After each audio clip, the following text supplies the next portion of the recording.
Good morning, ladies and gentlemen. Thanks for joining me on our monthly excursion to visit new architectural and city planning developments in our city of Birmingham. Today, as you can see, we're here at the development site of The Cube, and its construction is well underway. Indeed, the year ahead will be an exciting year for Birmingham Development Company and its construction arm, Buildability, as the construction of The Cube, the most spectacular building in Birmingham, continues at speed. This new building, valued at over £100 million, has been designed by the internationally renowned architects Make. Their design team, led by Ken Shuttleworth, has created a 17-storey cube aimed at providing a spectacular contrast to the increasing number of towers appearing on the Birmingham cityscape. The complex 142-week building programme that will transform the Birmingham skyline upon its completion is currently over halfway through its development. The building will continue to rise over the coming year, with each floor taking 2 to 3 weeks to complete. As you can see to your right, the first shipment of the special gold anodised cladding that will adorn the cube has now arrived on site, and from February, the glistening golden exterior will begin to be installed, bringing the unique building to life. Late summer will see the topping out of the concrete frame of the cube structure, with the intricate metallic fretwork screen beginning to take shape in the early autumn. What has been accomplished to date in the city's regeneration has been nothing short of amazing. Yet we hope to set a new benchmark for developments in Birmingham. The Cube will bring forward a new standard of architecture and a building which will not only be Birmingham's most striking waterside location, but also one which is identifiable around the world. The Cube breaks all the boundaries of what has been achieved in Birmingham so far. The finished cube will be a mixed-use building. It will house the city's first rooftop restaurant with panoramic views, whilst a boutique hotel and residential apartments below will feature internal views over the twisting atrium.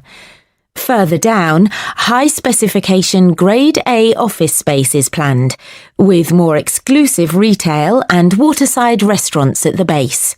The mailbox has already raised the bar in the quality and calibre of our architecture, and the retail offerings, worldwide brand names, and stylish restaurants have given Birmingham a contemporary profile, rivalling the capitals of Europe. From the outset, the Cube's design team sought to create a new landmark building for Birmingham, which fits into its context and which draws people in. Lined with coloured glass and with an exterior clad in shimmering metal fretwork, the Cube has visible links to Birmingham's heritage in engineering and jewellery manufacture. It was essential that the building created a strong visual presence, immediately identifiable as a gateway to the canal and city centre area to the north.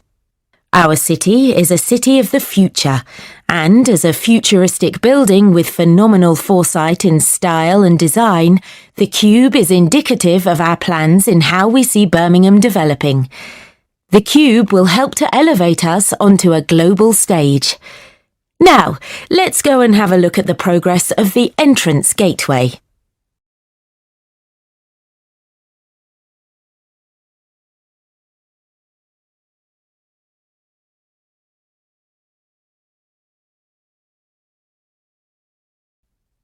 Thomas, let's not go to the lab.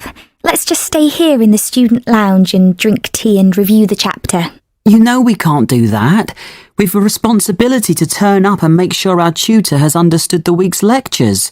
If we don't go, no one will ever even realise she's got the theories all muddled up. Oh, really? Sophie, it's awful. Marlena just opens her mouth and I'm confused.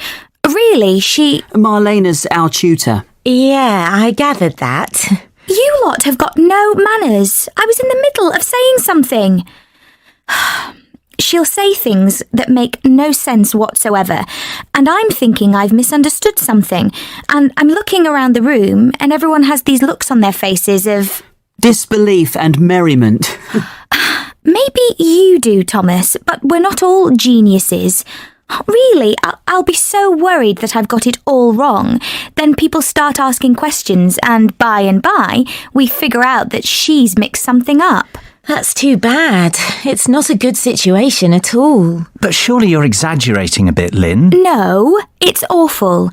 I don't know how she got through her undergraduate studies, much less got accepted as a postgrad here.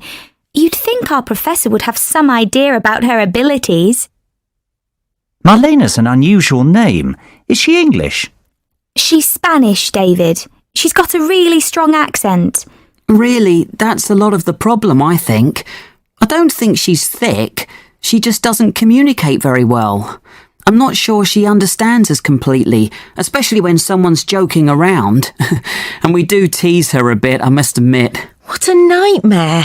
I'd hate to have you in my class if I was a tutor, Tom. As long as you're clever, Sophie, you'd have nothing to worry about. But you've just said she's not thick. I think I've met her, actually. I think we had a class together maybe last year. She was really shy and quiet, hardly spoke the whole term. But she was always smiley and friendly. She seemed nice, actually, and I think she got one of the highest marks in the class. Maybe you've all picked on her so much that she's so nervous that she can't think clearly. Ever think of that? But we don't need to babysit. We need help. It's a difficult subject. Has anyone ever gone up and asked her for help individually? Yes, actually, I have. I couldn't understand one of the formulas in the first chapter. The theory about why it worked just made no sense to me. So I went and asked her about it, and she cleared it right up. She was very helpful. She's not thick, I already said that. She's just so much fun to torment, right? Yep, that's it. Lynn, if you're having trouble with something, why don't you make an appointment to meet with her individually and see if she can help you that way? Maybe you'd see a different side of her. I reckon she just hates getting up in front of the class, and I can hardly blame her. Yes, I could try that, I suppose. Guys, the tutors aren't old academics who've been teaching for 30 years. They're just like us, 2 years down the road if we're clever enough to continue with our education. I know I'd be mortified to get up in front of you lot, and I don't think I'll feel that differently in a couple of years' time. You know, we're far more experienced as students than they are as teachers. You're right, David. Really, it's more like one of our mates is trying to help us out.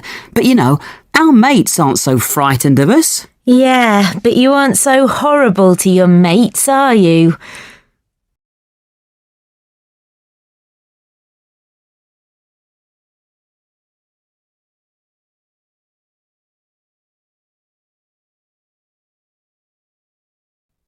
Hello there. Can I have your attention, please? We've got a lot to cover today, and we need to get started. If you recall, last week we discussed the AIDS epidemic and its effect on healthcare systems in the countries with the highest incidence. Well, today I'm going to speak about another significant disease that is rather closely associated with the AIDS epidemic: tuberculosis. In the UK, active tuberculosis, otherwise known as TB, was common in the 19th century, the old consumption of romantic novels. Since then, better living conditions, better nutrition, immunisation and effective treatments in the 20th century have all combined to make TB uncommon in the UK today. However, TB is still common in developing countries and parts of Eastern Europe. It causes more deaths worldwide than any other infectious disease, about 3 million per year. This is a tragic statistic, since TB is now generally a curable disease. Overall, 1/3 of the world's population is currently infected with the bacteria that cause TB. However, people infected with TB bacilli will not necessarily become sick with the disease. The immune system walls off the TB bacilli, which, protected by a thick waxy coat, can lie dormant for years. It's estimated that 5 to 10% of people who are infected with TB bacilli, but who are not infected with HIV, become sick or infectious at some time during their life.